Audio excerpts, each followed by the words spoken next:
Thank you very much, folks. This is the first time I've gone so far out of the studio. We are actually at Omenako at the Zipline offices, the Zipline distribution offices. And let me tell you something, folks. I had to come here, man. I've had Zipline, but I'm sorry, you know, Ghana, everything is so politicized that sometimes you don't get to actually understand and see and know what is going on. Because I won't tell you, everything I've heard about Zipline is so negative. I decided I'll take a trip here and I am amazed, man. So far, they have done at least 4,700 deliveries in that area. Could be plenty more. And I'm talking about 24,000 medical deliveries across the nation. Show some love, man. And I'm talking about health issues.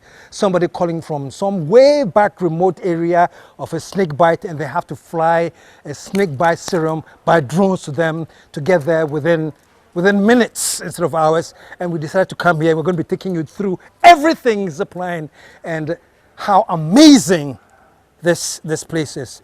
And I'm going to talk to the first person I'm going to talk to. She's Mrs. Naa Adorkor Yawson, and she actually has about 10 years experience in pharmaceutical operations and quality management. She is currently the head of the healthcare system integration for Zipline. Madam, hi. It's good to be here, man. Good to have you here. Oh, wow. Yeah. First of all, I mean, thank you for the trip, and the folks are going to see what we have seen. Yeah. But this is amazing. Yeah, How did you get your job here? Okay, well, it's been an interesting journey coming here.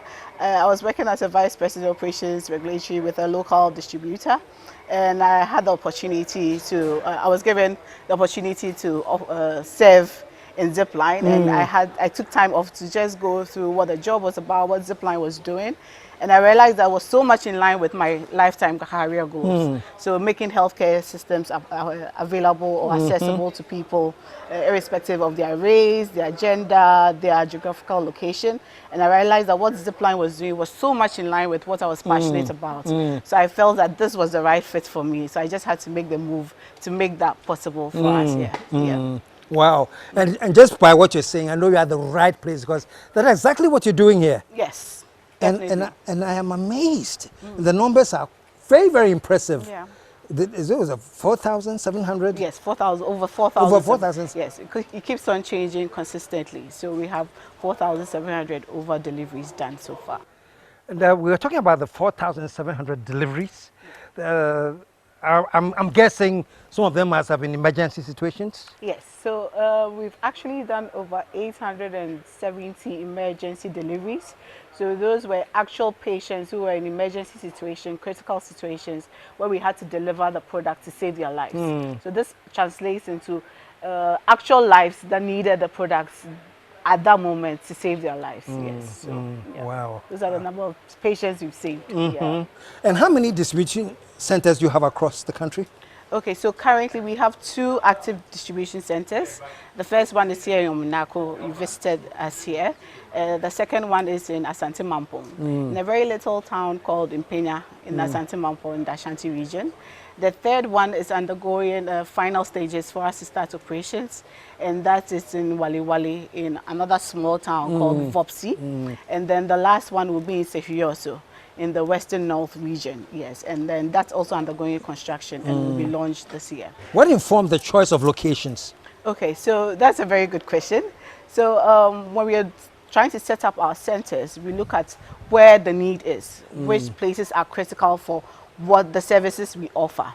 So we realize that most of these remote areas have challenges, infrastructural challenges when it comes to ground deliveries. So that we take that into consideration in siting our sites. And we also look at the population. How many health facilities can we reach from those centers? And where we can have the most impact. So that is what goes into selecting our various distribution centers. And of course, we do that in consultation with the Ministry of Health, because they know their space better and know where the need is most for the services we offer. Just to be clear, so that the viewers, we're all on the same page. This is a medical delivery service through drones. Yes, with the medical drone delivery, we are leveraging on the benefits that aerial logistics provides. We overcome challenges with ground transport, with bad road networks and other infrastructure challenges that limit ground transport using aerial logistics. And also with speed. You know, when you're flying in the sky, it's much faster than when you're going on the ground. So it's in emergency situations, it's critical that we fly at the highest speed possible to meet that patient at the point of the need. So we leverage on that benefit or those benefits of aerial logistics to use it to mitigate the current gaps that we actually have with ground logistics, or to solve the challenges that we currently have with ground logistics. So it offers so many benefits to our current healthcare supply chain system. Yeah, because I've seen many launches, and I'm sure the viewers will be experiencing these launches with us. But they're launching something that was going somewhere in their front plains. Yes, that's going to HA, a health center in the front plains. So typically, if you're going by ground to a front plains from our distribution center, you use about 5 hours, and you have to go with a pontoon. And with the pontoon, it comes at definite times. So if you miss 6 o'clock a.m., the next one you have to wait for another. Kind of like a ferry? The ferry, it's a ferry. Yes, okay. That carries vehicles and human beings as well. So if you want to use the pontoon, you wait for 2 hours interval it moves at every 2 hours interval. So you have to wait 2 hours for the next pontoon to move if you miss the first one.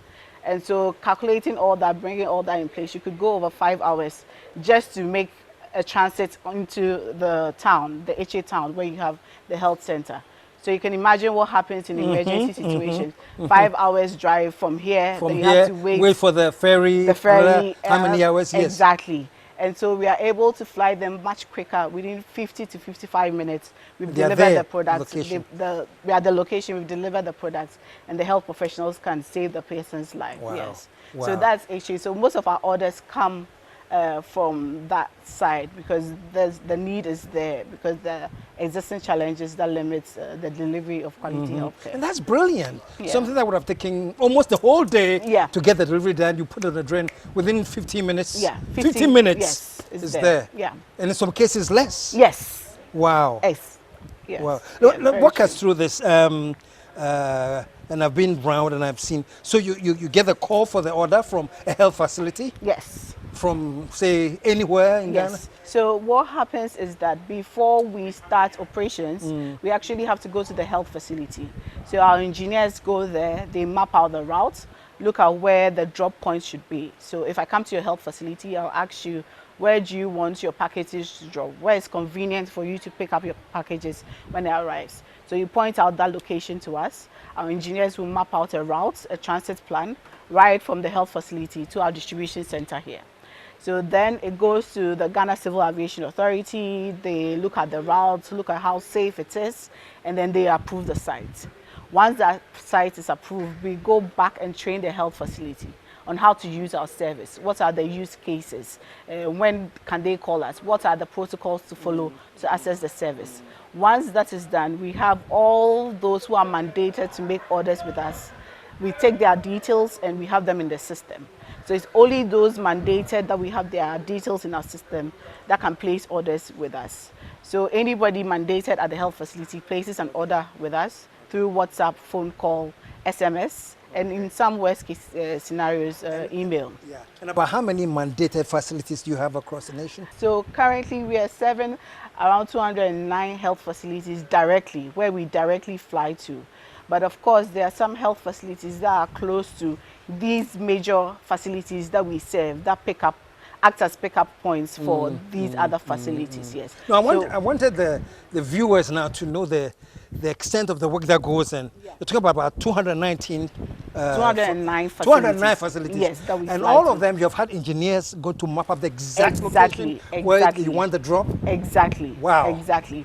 And currently we have actually surveyed, that has actually gone to facilities to map out the route, over 500 of them. We've done over 500 of them. We visited all of them to look at the sites and how to map out our routes to those places. And our engineers are still on ground visiting more of these health facilities. Yes. What's the end goal, like, you hope to have by maybe within the next year or so? Okay, so at full capacity, I would say where we should be at full capacity. So at full capacity, we are supposed to serve close to 500 health facilities from each distribution center. So we have a total of over 2,000 facilities. So every Ghana Health Service facility and some CHAG facilities within our catchment area, that's an 80 kilometers radius of our catchment area, we have to serve it. So we are not limited by that 500. If after this year there's another 200 coming on site, we need to map out those routes and bring them on board. Yes, yes. It's amazing. If you are hearing some noises in the background, don't worry, we'll show you what they are very soon. Because these are the drones. When they go and deliver, they do their drop-off, they come right back to this location where they were sent, and the mechanism to stop them in the air and bring them down is just amazing. And you'll be seeing it, clips of this thing and how amazing it is. So every day from this station, about how many deliveries are you making from here?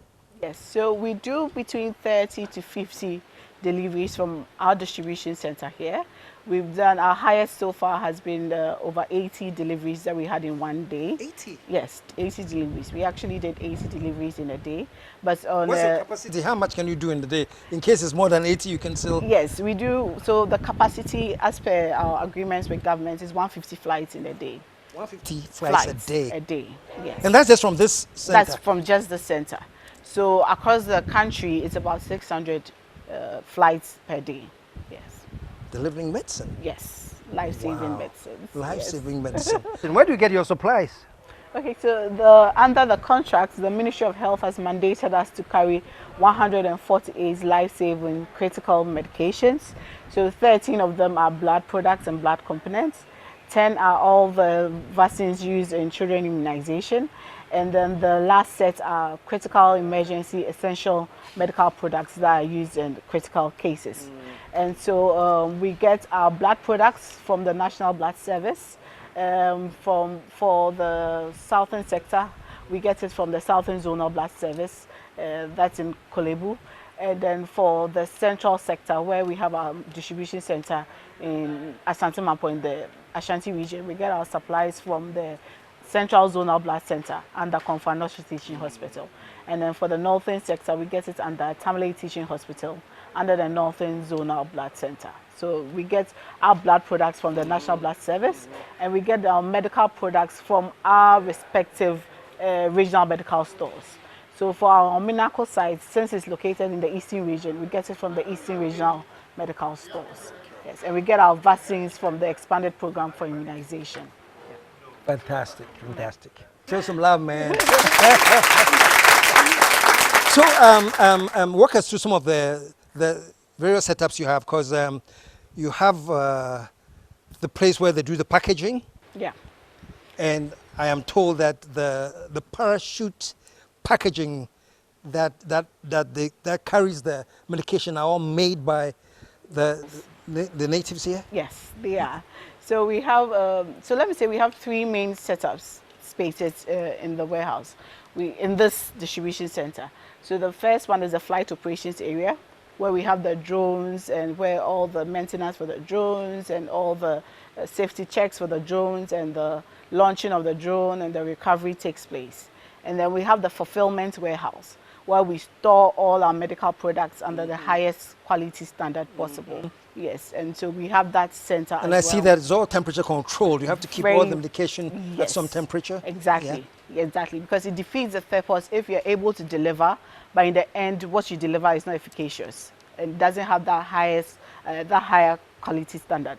So it's critical that we store it so well and make sure that throughout the transportation chain, it maintains that high quality standard or that high quality integrity till it reaches the end user.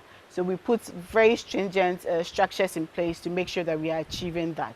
So that's what happens in the fulfillment warehouse.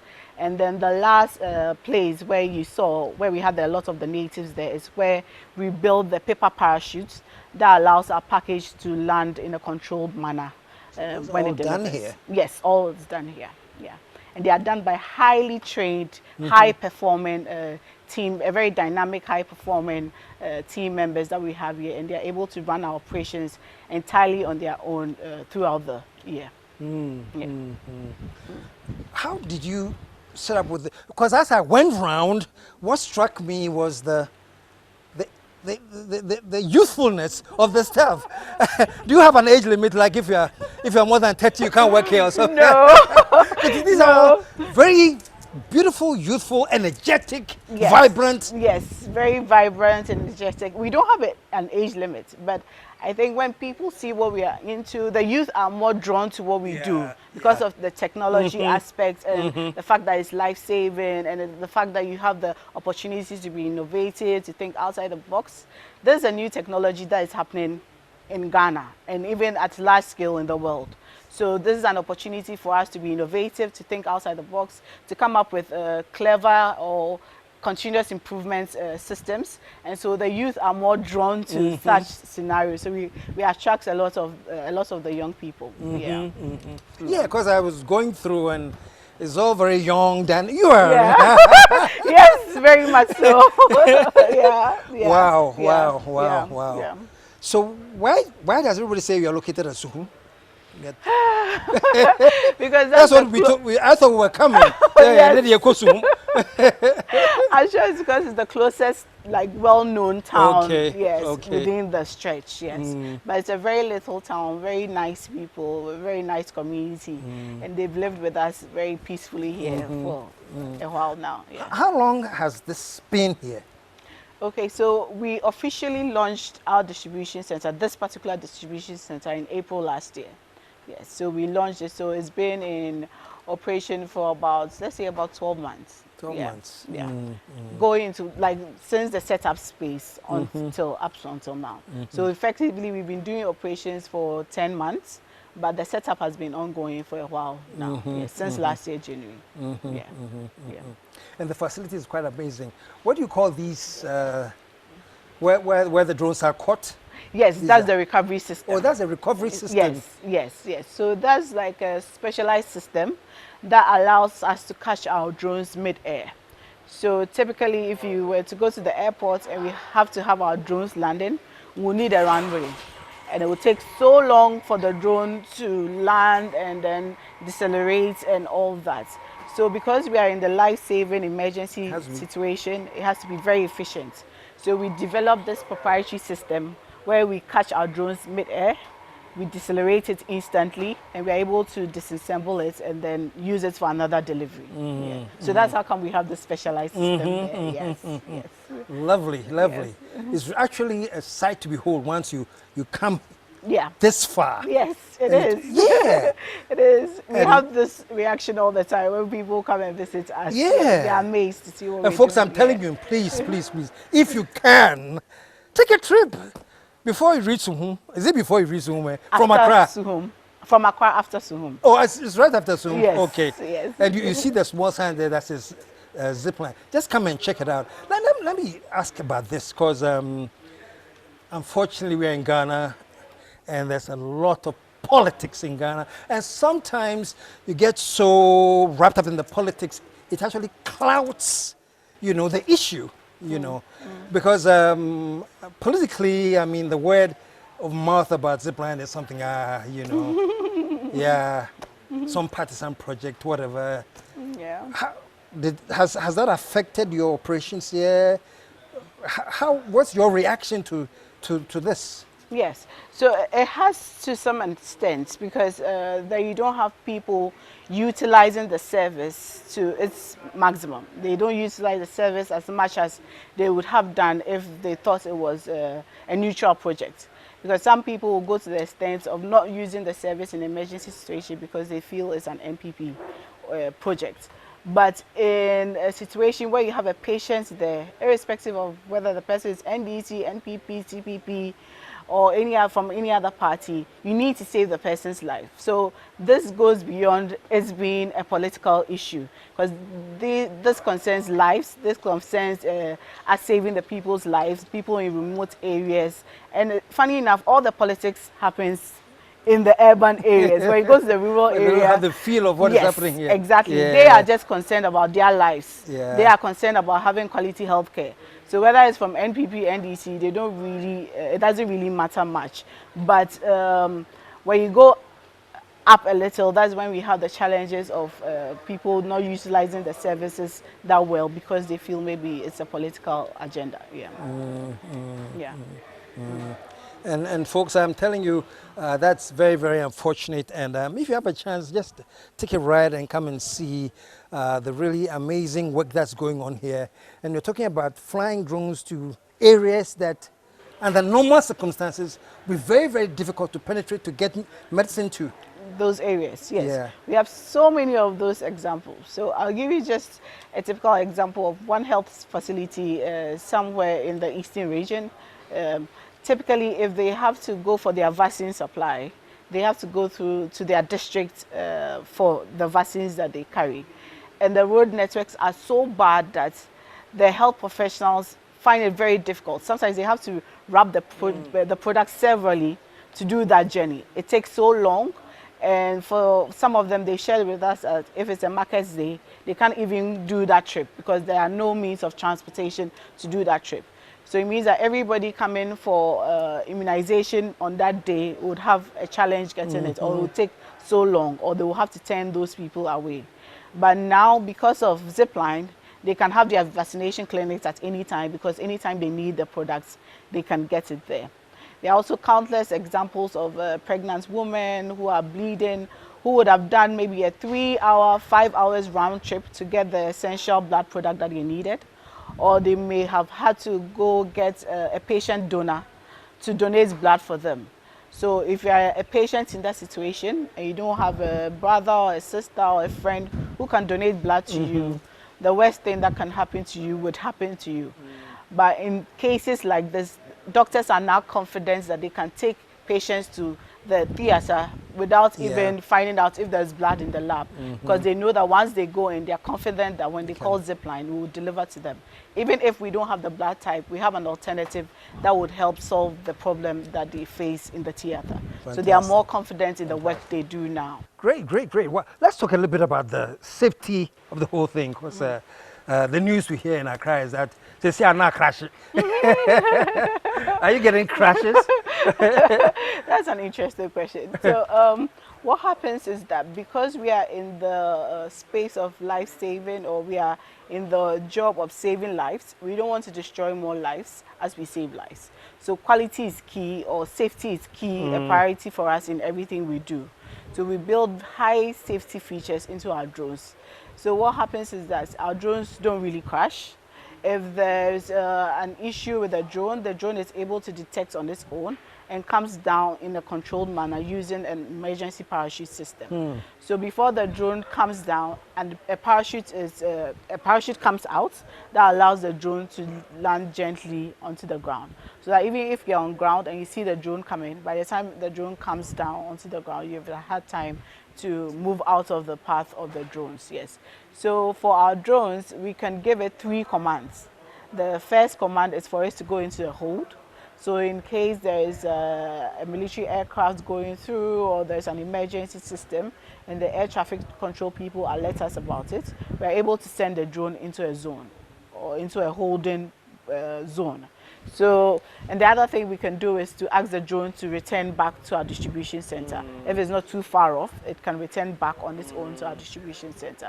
And then the other thing is to allow it to land in the worst case scenario, where maybe there's a glitch or weather conditions that are extreme, the drone can land on its own using the emergency parachute system. So all these programming is done here? Yes. Because I noticed that you keep track of every drone on screen, so you know where they are at every given moment. Exactly. So we know where our drones are at every given time. So that even if we do the emergency landing, we know exactly where the drone landed. And we have a very efficient system. Our team have built up a very efficient system where they will go in and retrieve the drones very safely. Yeah. Fantastic, fantastic, fantastic. Yeah. And in terms of, we're looking at the lab, and we're talking about the temperatures that you keep there.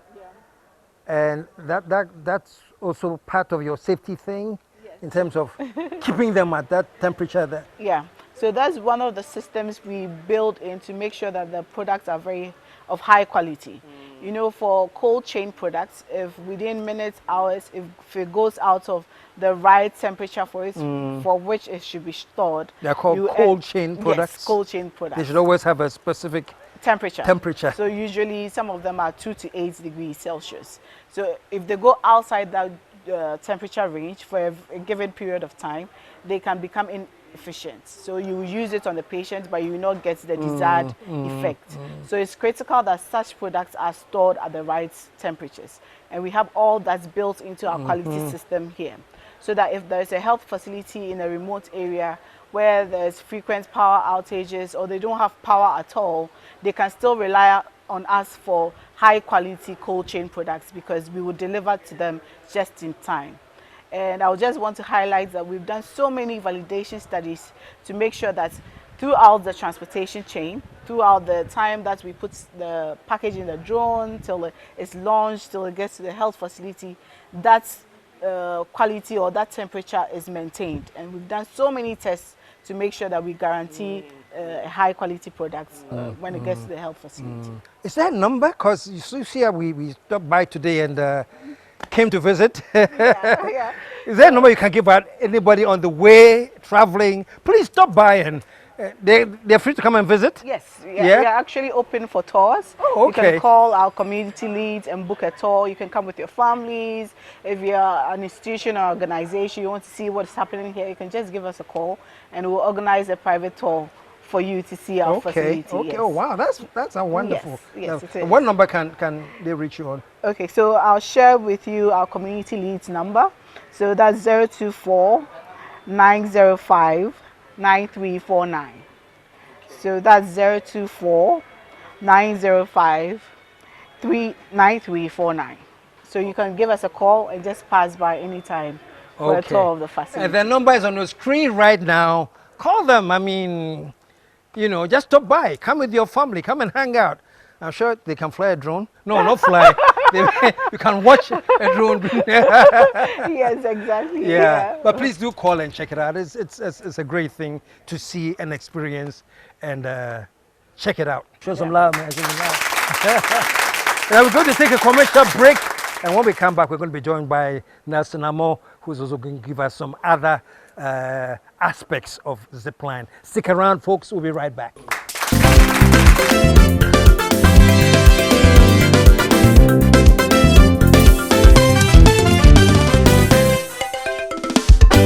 The KSM Show.